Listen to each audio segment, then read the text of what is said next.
Hello everybody and welcome back. This is Michael from the IELTS Grind. Remember to like and subscribe if you like our content. Today we are going to be talking about the second or third most hated reading question on the IELTS exam. If you guessed true, false, not given, you are correct. The only one more hated by students is matching headings. So, true, false, not given.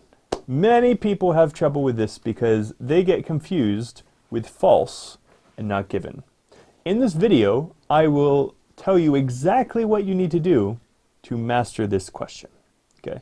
But before we get into that, how do you do a regular, how do you do the exam? What's the procedure that you follow to do the regular reading IELTS exam for any type of question? The first thing you need to do, step one, ding, over here, is look at the question. Before you start reading the text, look at the question. You need to be looking for keywords, synonyms or parallel phrases for those keywords.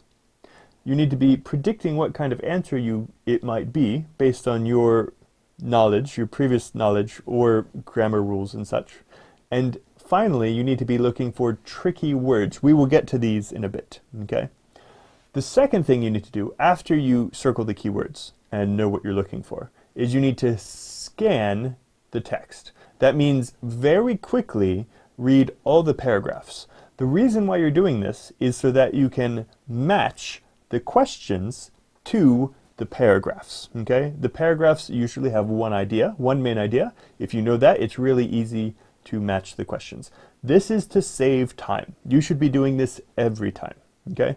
After you scan and match the paragraph to the question, then you will skim for the keywords or parallel phrases from before, okay? Again, you're reading the paragraph really quickly to find the keyword to match question to sentence, okay? Finally, step 4 is to read carefully that section of the paragraph to make sure you have the right answer, okay? So this is what you've got to do every time. For true, false, not given, a lot of it comes down to thinking the right way, okay? First of all, those tricky words, okay? A tricky word is a word that can change the meaning of the whole question.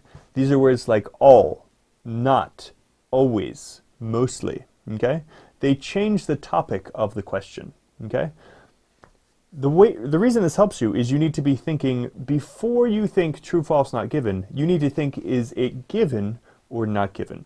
Is that sentence in the text talking about the same thing as the question, okay? If it is, it's given. If it's not given, and you have your answer. If it's given, and only if it's given, do you start thinking true and false, okay? Does it agree with, or is it the same as the question, or is it different?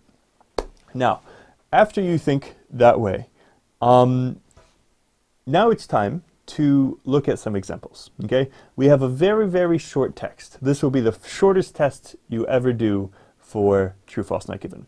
The text says, Michael is a giant, which is true, okay? Now I'm going to give you 6 questions. I want you to think first, is it given or not given? And then after you do that, we'll go through all of them. And then after we do that, then I want you to think true or false, okay? Here's the first one. Number 1, Michael is tall. Number 2, Michael is not tall. Number 3, Michael is short. Number 4, Michael is handsome. Number 5, Michael is taller than me. And number 6, Michael is of average height. So, pause the video if you want, look through these 6 sentences, and tell me which one of these are given. That means they have the same topic as the text. Michael is a giant. Okay, so, number 1, given or not given? It is given. Number 2, given. Number 3, given. Number 4, not given, okay?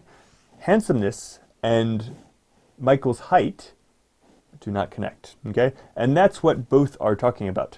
The text is talking about Michael's height. So tall is talking about height. Short is talking about height. Michael is taller than me. Okay, if you said given, you are wrong. But teacher Michael, taller, it's about height. No, this is what I was talking about with the tricky words. Taller, the ER is a comparative, which means the topic of the question is comparing two things. The text is not a comparison of height. It's just about height, not a comparison. So that's another kind of tricky word. ER and EST, most and more, these are all ways that they can trick you. These are tricky words, okay? So number 5 is not given because the text is not comparing anything. Number 6, Michael is of average height, okay? If you said given, you are correct. Congratulations, okay? Of average height. The text is about height. Number 6 is also about height. So now we have 2 of them finished. Number 4 and 5 are not given. Remember, think given or not given first. Now, let's go back and now do true and false. So number 1, Michael is tall. Being a giant and tall are synonyms, okay? So it is true. Number 2, Michael is not tall. So this is the opposite. That's the no or the not. It's false. It's directly opposite. It directly contradicts. That's what false is. They're looking for something that is exactly opposite. Okay? Now, you need to be careful with this one. Number 2 is a great example because if you see that no, but when you're doing the real test, that no can be really far away from the verb. Okay? It could be at the beginning of the subject. It could be using a different word like however or not or but. Okay? There are many ways that they can trick you. Be careful, and that's why you need to read carefully at the end. Next, Michael is short. This is a antonym, opposite meaning of a giant or tall. So this one is also false. And then number 6, Michael is of average height. Now this one is also false. This is what we call it's partially true. What is the meaning of average height? By the way, I know English is weird that we don't have one word. We only have of average height or of medium height. Okay, so of average height has 2 meanings. It means not short and not tall. Because giant means tall, okay? And of average height means not tall. The answer is false. Ooh, tough, I know. Now, we will be doing more practice in the future, okay?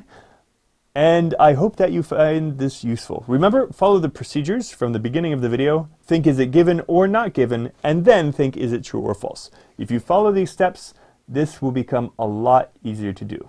I believe in you. Remember, you can do this. Keep working hard. Keep reading every day for fun. Keep working on these exercises. And I will see you next time.